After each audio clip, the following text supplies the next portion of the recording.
ఉన్నారా నిన్న అన్నీ ఉన్నారు. అసలు ఏంటంటే పోచారం శ్రీనివాసరెడ్డి దగ్గరికి ఎవరు రేవంత్ రెడ్డి వస్తుందని పుకారాలు వేసింది. లేవగానే మా అందరూ తెలియగానే మేము అందరం ఉరికినాం. ఉరికి రేవంత్ రెడ్డి దగ్గర కాదు, మేము పోచారం శ్రీనివాసరెడ్డిని అడుగుదాం, ఎందుకు పోతున్నాం, నీకు ఏం తప్పు ఉన్నది, ఏం ప్రాబ్లం ఉన్నది, ఎందుకు పోతున్నాం అడుగుదందుకే మేము సామరస్యంగా ప్రేమతోటి పోయినాం. పోతే ఏంటంటే వాళ్ళందరూ ఏమో చేసేటట్టుంది, వాళ్ళు గుర్తురు బాలకృష్ణ వస్తుండు, మన పిల్లగాళ్ళు అందరూ వస్తున్నారు అని వాళ్ళు బాగా అరాచకం చేసి మొత్తం గుండాలను 10, 20, 50 మందిని తెప్పించాడు. బాడీగార్డులు అందరూ బౌన్సర్లు అందరూ బౌన్సర్లు వచ్చేసి రేవంత్ రెడ్డి చెప్పేసాడు. ఇదంతా ఇంకెళ్ళి రేవంత్ రెడ్డి చరిత్రనే. ఆల్రెడీ పోచారం శ్రీనివాసరెడ్డి చెప్పేసాడు, నేను కలుస్తా ఖచ్చితంగా, నువ్వు వచ్చేసి అని చెప్పుకుని లోపలనే అయిపోయింది. అది వాళ్ళకి కమిట్మెంట్ అయింది. అయినా గమ్మ తెలిసినాక గట్టిగా పోయి అడుగుదాం, ఎందుకు పోతున్నావు, నీకు ఏం ప్రాబ్లం ఉంది, నీ కొడుకులకు ఏమైనా ప్రాబ్లం చేసినా, నీకేమైనా ప్రాబ్లం చేసినా, సార్కు దేవుని అంటివి, సారసుంటి మనిషి దొరకడంటివి, ఇటువంటి దత్తపుత్రుడు కానీ ఎన్నో పేర్లు పెడుతుంది సార్కు. ఇన్ని చేసి ఇన్ని అనుభవించి ముసల్దానానికి సత్యం ముందు నువ్వు పోయి అల్ల పోయి అల్ల కలిసేది, ఇంకా నీకు పదవి కాంక్ష, ఇంకా నీకు ఆశ ఉన్నది, ఇంకా వయస్తున్న 30 ఏళ్ళ లెక్కన చెప్తున్నాడు, ఇది పద్ధతి కాదు, ఇది మంచి పద్ధతి కాదని అడుగుదామని పోయినాం సార్. ఇక ఆయన వాళ్ళు మీద పడి ఆ పిల్లగాలను కొట్టింది చేసారు. అడుగు గుంజులాట ఎడు గుంజులాట బాగానే అయింది. ఆ పిల్లగాని బాగానే దెబ్బలు తాకినాయి. బాలకృష్ణ కూడా బాగానే అది చేసాడు, సొచ్చుకొప్పే ప్రయత్నం చేసాడు. ఆయన కూడా దెబ్బ తాకింది. గెలసీను బాలకృష్ణ అయితే లోపలికి ఒక 2 నిమిషాలు 5 నిమిషాలు అయితే లోపల దొరుకుతుండే.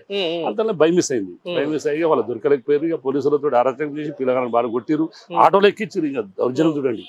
మరి 10 సంవత్సరాలు కేసీఆర్ కూడా పరిపాలన చేసిండు. ఇంత దౌర్జన్యం ఇంత ఆత్మ చేయాలంటే వీళ్ళందరూ భక్తులు రాసారు, వీళ్ళందరూ ఉందురా ఈ రాజ్యంలో ఇదంతా నడుస్తున్నా.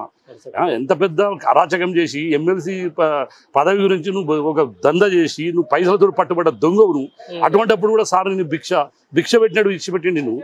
అయినా కానీ నీకు విమానం లేదు, న్యాయం లేదంటే నువ్వు ఎటువంటి మనిషివి, నువ్వు ప్రజల మనిషివా? అన్ని బ్లాక్మెయిల్ పనులు చేసుకుంటా తెలుగుదేశం పార్టీ నుంచి మొదలుపెట్టి ఇప్పటిదాకా అంత బ్లాక్మెయిల్ పనులు చేసి ఇలా రాజ్యం వెళ్ళి కాంగ్రెస్ వాళ్ళందరూ చెవుల పూల పెట్టి పువ్వు పెట్టి అంత పాత వాళ్ళందరినీ జరిపి కాంగ్రెస్ వాళ్ళకి కమిట్మెంట్ అయ్యి మొత్తం నోట్ల కట్టలు పెట్టి పదవి తీసుకొచ్చి నీ రేవంత్ రెడ్డి గురించి కోమటిరెడ్డి బ్రదర్సే చెప్పిరి, పైసలు ఇచ్చి పదవి తీసుకున్న మనిషి అని వాళ్ళే చెప్పిరు, మేమేది చెప్పలే వాళ్ళే చెప్పిరు కదా సార్. అన్ని చెప్పినాక అన్ని చేసినాక కూడా అయ్యాల వాడిని అతన్ని ఇంత ఘోరంగా కొట్టుడు, ఇంతమందిని గుండాయుధం చేసుడు నాకు అనిపిస్తుంది. అంటే ఇంకా 2-3 ఏళ్ళు అయితే బీహార్ రాజ్యం లెక్క అవుతుంది సార్. అంతేనా? బీహార్ లెక్కనే మొత్తం ఇంటికో తుపాకి అవుతుంది, ఇంటికో సంపుడు అవుతుంది. ఇక పోరగాలు బతుకుడు కష్టమే. ఈ చిన్న పిల్లగాలు అయితే ఇసుంటలు అయితే 20-21 కళ్ళు అయితే సచ్చుడే సార్. ఈ దేశం ఇట్టున్నది, ఏం చెప్తాడు, ఈ దేశాన్ని ఏం తీసుకుపోతాడు. ఇంకొకటి ఇతనికి ఆలోచన లేదు, ఆయనకు రాజకీయ అనుభవం కూడా లేదు సార్. ఆయన ఒక రియల్ ఎస్టేట్ బ్రోకర్ సార్ వాస్తవంగా. ఆయన నాకు తెలుసు అతను, ఎందుకంటే నేను ఆ ఏరియాలో ఉన్నా, ఆయన ఇంటి పక్క పట్టే ఉంటాను నేను కూడా.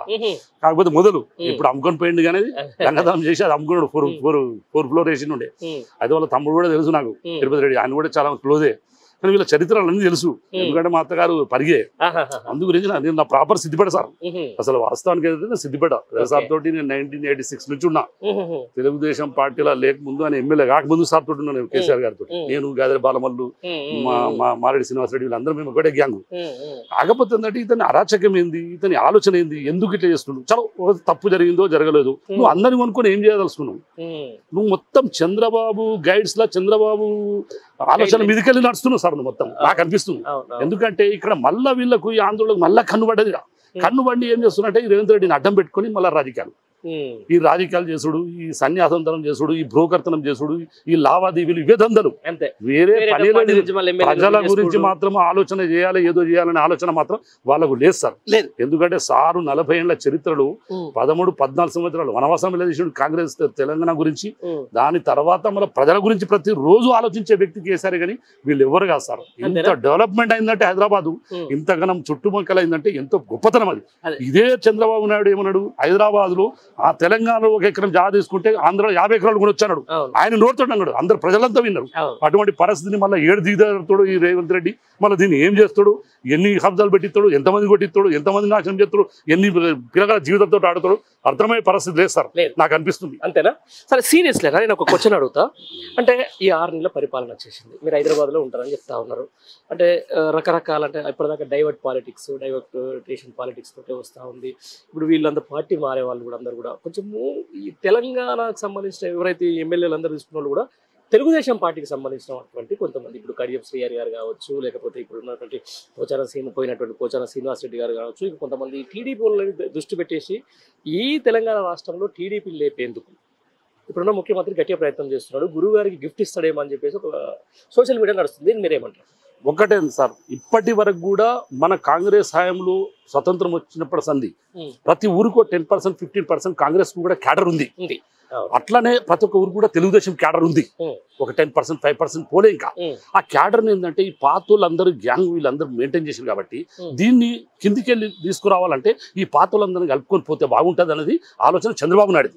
ఆ చంద్రబాబు నాయుడు ఆలోచనలో ఈ రేవంత్ రెడ్డి నడుస్తున్నట్టు అనిపిస్తుంది సార్. అనిపిస్తుంది 100%.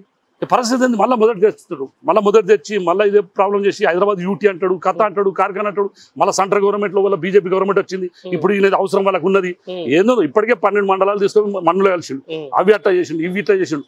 ఎటు పెట్టి మా తెలంగాణను మమ్మల్ని నాశనం చేసేందుకే మోపారు సార్. అంతేనా? ఫస్ట్ పాయింట్ ఈ చంద్రబాబు దురదృష్టానికి ఆయన వచ్చుడు మన దురదృష్టం.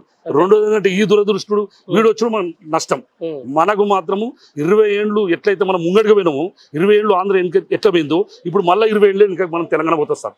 ఇది 100% సార్, రాసి పెట్టుకోండి. రైట్. ఇది మొత్తానికైతే ఒక సామాన్య కార్యకర్త లేకపోతే ఒక తెలంగాణ వాదిగా, అంటే రేపు చంద్రబాబు కనుక ఇక్కడ అడుగు పెడితే ఏం జరగబోతుందని చెప్పేసి వాళ్ళకున్నటువంటి భయాందోళనలకు సంబంధించి ఏదేమైనా కూడా ఒక గ్రూప్ రాజకీయం, ఏదేమైనా కూడా ఒక లోపాయికారిక ఒప్పందం వల్ల ఈరోజు ఇక్కడ ఉన్నటువంటి ముఖ్యమంత్రి గురువు గారికి అయితేనేది, లేకపోతే అక్కడ ఆయన రాజకీయ భిక్ష పెట్టినటువంటి కొంతమందికి ఫేవర్ చేసేందుకు తెలంగాణ రాష్ట్రాన్ని, తెలంగాణ అస్తిత్వాన్ని, తెలంగాణ ఆత్మగౌరవాన్ని పరంగా పెడుతున్నారని చెప్పేసి కూడా కార్యకర్తలు ఫయాజ్ గారు చెప్తున్నారు.